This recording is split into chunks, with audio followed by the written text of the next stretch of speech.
Vadodara police headquarter ખાતે સ્વતંત્રતા પર્વની ઉજવણી કરવામાં આવી માટે ધ્વજવંદનના કાર્યક્રમનું આયોજન કરવામાં આવ્યું હતું। 15મી ઓગસ્ટ 79માં સ્વતંત્રતા દિવસની આપણે ઉજવણી કરી રહ્યા છે ત્યારે પોલીસ હેડક્વાર્ટર ખાતે પણ ધ્વજવંદનનો કાર્યક્રમ રાખવામાં આવ્યો હતો। વડોદરા શહેર પોલીસ કમિશનર નરસિંહા કુમાર દ્વારા ધ્વજવંદન કરવામાં આવ્યું।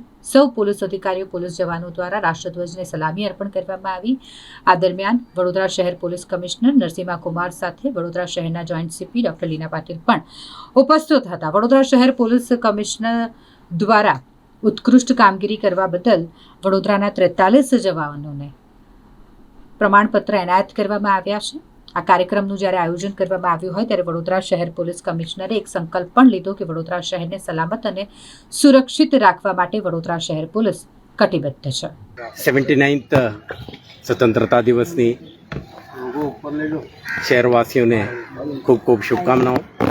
આજે છેલ્લા 1 વર્ષમાં વડોદરા શહેર પોલીસ દ્વારા શહેરમાં પ્રિવેન્શન, ડિટેક્શન, ઇન્વેસ્ટિગેશન અને maintenance of law and order માટે કટિબદ્ધતાથી, ડેડિકેશનથી, સમર્પણ ભાવથી આપણે કામ કરી છે અને કેટલાક પોઝિટિવ આઉટકમ્સ આપણે જોવા મળ્યું છે।